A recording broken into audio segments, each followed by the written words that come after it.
हक मारेंगे। तो हुआ यह है कि आज भाजपा को, इसीलिए मैं कह रहा हूं कि भाजपा आज काफी चिंतित होगी, क्योंकि जो भाजपा का पूरा इकोसिस्टम है उसके सभी समर्थक हैं, उनके सामने कहा गया था कि मोदी जी जो भी करते हैं वो एक ब्रह्म वाक्य होता है, मोदी जी और ईडी जी जो भी करेंगे वो सबसे सर्वोच्च होगा, उसको कोई सवाल नहीं कर सकता है। आज सुप्रीम कोर्ट ने बता दिया, मोदी जी को भी अपना स्थान दिखा दिया कि आप और आपकी एजेंसियां आराम से घर में बैठिए।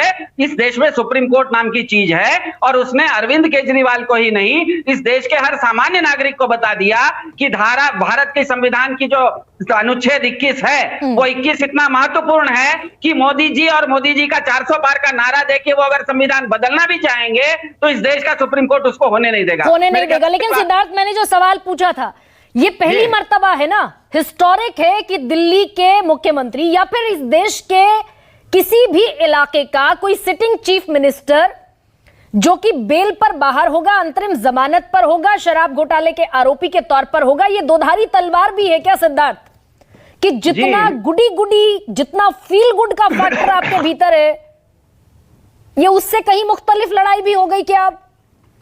जी गरिमा जी, हुआ यह है ना, होता यह है कि जैसा मैं जिस परिवार में पैदा हुआ वो पंडित का परिवार है, तो उसमें बहुत सारा हमको शास्त्र सिखाया जाता है। तो हमारे शास्त्रों में कहावत है, महाजनेन ये न गता स पंथा, जहां बड़े बड़े लोग चलते हैं वहीं पर छोटे लोग चलते हैं। तो आपने जो कहा पहली बार है क्या किसी आरोपी का प्रचार करना, नहीं, ये दूसरी बार है, क्योंकि ईडी के ही आरोपी हेमंत बिश्व शर्मा नाम के व्यक्ति को भाजपा ने असम का मुख्यमंत्री बना दिया है। तो भाजपा क्या कहती है कि असम के मुख्यमंत्री पर तो ईडी का केस रहेगा और उसको हम मुख्यमंत्री बना लेंगे, और भारत वो समझती है कि भारत का संविधान कुछ नहीं है, सुप्रीम कोर्ट को ये समझ में नहीं आएगा और दूसरे को प्रचार करने नहीं देगा। तो इसीलिए पहली बार नहीं है, दूसरी बार है।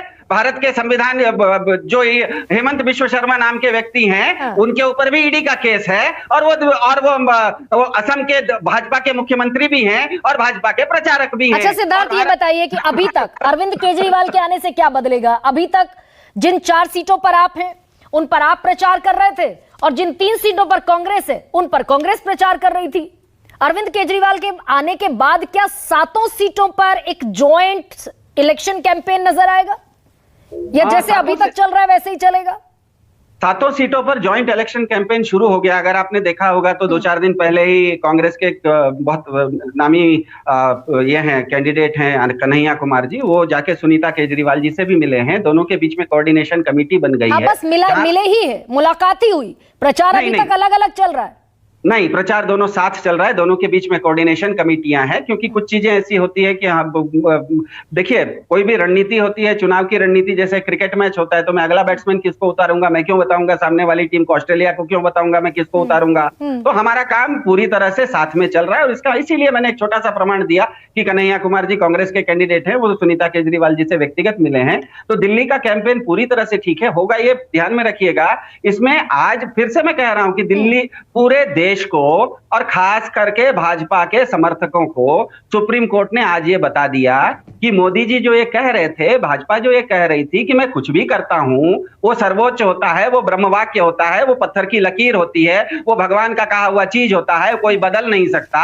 सुप्रीम कोर्ट ने आज बता दिया नहीं नहीं, आप आराम से बैठिए, हम भी इस देश में हैं, और आप किसी की संवैधानिक स्वतंत्रता को अगर छीनिएगा तो वो हम होने नहीं देंगे। लेकिन अच्छा सिद्धार्थ, एक और बात बताइए, ठीक है बीजेपी पर प्रहार कीजिए आप, एक और बात बताइए कि 14 में कैंपेन किया दिल्ली में अरविंद केजरीवाल ने, 19 में अरविंद केजरीवाल ने दिल्ली में कैंपेन किया, 24 में क्या बदलेगा, जिसकी तरफ सौरभ भारद्वाज इशारा कर रहे हैं कि किसी बड़े मकसद के लिए बाहर आए हैं? बदलेगा ये कि भारत में पिछले 10 साल में 2 बार अगर मोदी जी को भारत की जनता ने प्रचंड बहुमत दिया, तो वो प्रचंड बहुमत गरिमा जी क्यों दिया? मैं भी एक अभिभावक हूं, शायद आप भी अभिभावक होंगे। हमारे बच्चों को हम स्कूल में भेजते हैं तो इसीलिए भेजते हैं कि मास्टर जी स्कूल में पढ़ाएंगे, मास्टर जी रोज छड़ी मारेंगे तो मैं अपने बच्चे को स्कूल में नहीं भेजूंगा। तो देश की जनता ने जो वोट दिया था वो उज्ज्वला योजना लाने के लिए दिया था, इन्होंने तो प्रज्वला योजना ले आई।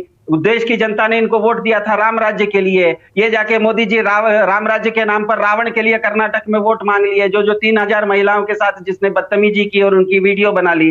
तो दो लोग जब वोट देते हैं, जिस तरह से जैसे अभी हम लोग फोन यूज करते हैं, फोन में डाटा होता है, हम जब फोन कंपनी को डाटा के लिए पैसा भेजते हैं तो उसके बदले वो हमको डंडा मारेगा तो हम थोड़े फोन कंपनी से लेंगे, डाटा के लिए देते हैं। तो सरकार नाम की इकाई से को लोग वोट इसीलिए देता है कि वो लोगों की सेवा करे, न कि वो मुझे सजा दे। तो आप ये कह रहे हैं कुल मिलाकर कि वो जो एंटी इनकम्बेंसी है प्रधानमंत्री मोदी के खिलाफ या बीजेपी के खिलाफ, उसका फायदा आपको मिलेगा और इसीलिए 24